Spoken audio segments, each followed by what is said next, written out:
So this is again एक question है जो कि बहुत बारी मेरे को आता है एंड इसमें लोग यही पूछते हैं कि सर हमें ट्रेडिंग से या इन्वेस्टमेंट से हमें क्या एक्सपेक्ट करना चाहिए, रिटर्न्स पर एनम कितनी आ सकती है हमें।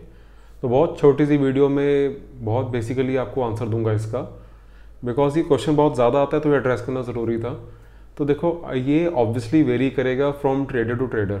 अब अगर किसी की कोई शॉप है, दो शॉप एक ही मार्केट में एक ही साथ साथ है, बट एक उनमें से शॉप की अकॉर्डिंग टू कि वो डील कैसे करता है, सेल कैसे करता है, उसके रिटर्न ज़्यादा हो सकते हैं। उसके बिल्कुल नेबर की जो कि सेम फील्ड में है, सेम ट्रेडिंग कर रहे हैं, वो उसकी शॉप में हो सकता है रिटर्न्स कम आए।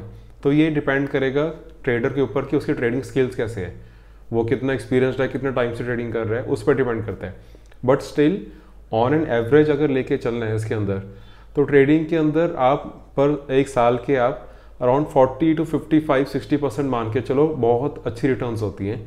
एंड अब ये प्लीज़ समझो कि ये 40-50% 60% कैसे आएगी।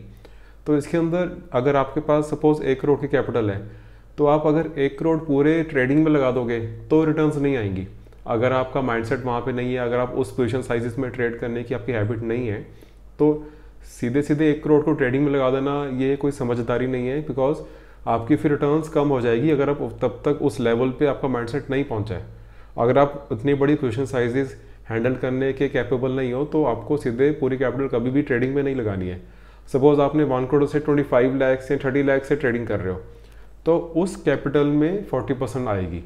अगर आप नेट पे लेके चलोगे तो नेट पे आपकी फिर रिटर्न्स कम हो जाएंगी ओवरऑल कैपिटल पे। बट ट्रेडिंग हमेशा एक कम अमाउंट से करो, बाकी की एक अच्छी अमाउंट इन्वेस्टमेंट के अंदर लगा के रखो, बिकॉज उसमें आपको रिटर्न स्लो आएंगी, ग्रेजुअली आएंगी, बट वहाँ पे एक बड़ी अमाउंट को आप हैंडल कर पाओगे। जहाँ पे आपने एक बड़ी अमाउंट से डायरेक्टली एक्टिव ट्रेडिंग करना स्टार्ट हो गए, तो आपकी ट्रेडिंग भी ठीक नहीं होएगी एंड फिर आप इन्वेस्टमेंट के लिए भी कुछ नहीं कर पाओगे। तो एक तो अपने टोटल कैपिटल को बाइफर्केट कर लो कि आपने कितना इन्वेस्ट करना है, एंड उसमें हमेशा इन्वेस्टमेंट के लिए ज़्यादा पार्ट रखो, स्विंग ट्रेडिंग एंड ट्रेडिंग के लिए आप थोड़ा कम पार्ट रखो, तो आपकी ट्रेडिंग अच्छी होती है। तो ऑन एन एवरेज 40 to 50-60% ये बहुत अच्छी रिटर्न्स है अगर आपको एक साल की ट्रेडिंग में से आ सकती है। साल की कह रहा हूँ, आजकल आई नो लोग मतलब हर जगह सोशल मीडिया पे महीने की 20% 30% बोल रहे हैं, बट वो कभी कभी आ सकती है एक आधा महीना, बट वो मतलब फिक्स्ड नहीं है। वो अगर इतनी वो ज़्यादा हाई वो रिस्क पे ट्रेडिंग कर रहे हैं, तो अगले महीने भी 50% ड्रॉडाउन भी आ सकता है उनका। तो साल की 40 to 50% बहुत अच्छी रिटर्न्स है on your trading capital.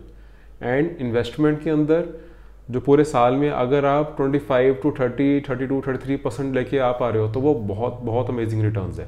Because अगर इन्वेस्टमेंट कर रहे हो, आप खुद स्टॉक्स पिक कर रहे हो, आप इतना टाइम लगा रहे हो, आप रिसर्च कर रहे हो, उसके बाद भी अगर आपने 15 to 18% ही आपकी रिटर्न्स आ रही है, तो उससे अच्छा तो लिटरली आप इंडेक्स फंड में, म्यूचुअल फंड में लगा के छोड़ दो या उसमें सिप करते रहो, ज़्यादा अच्छा रहेगा। फिर आपने इतना ज़्यादा हार्डवर्क क्यों करना, आपने ज़्यादा उसमें एनालिसिस में ना टाइम क्यों लगाना। अगर आपने वही सिर्फ रिटर्न्स नॉर्मल निफ्टी की या जूनियर निफ्टी की रिटर्न्स लेनी है, तो आप निफ्टी का ETF और जूनियर निफ्टी का ETF ले रख लो। अगर और थोड़ा डाइवर्सिफाई करना है तो एक कोई अच्छी कंपनी का स्मॉल कैप फंड लेके रख लो या उसमें सिप करते रहो।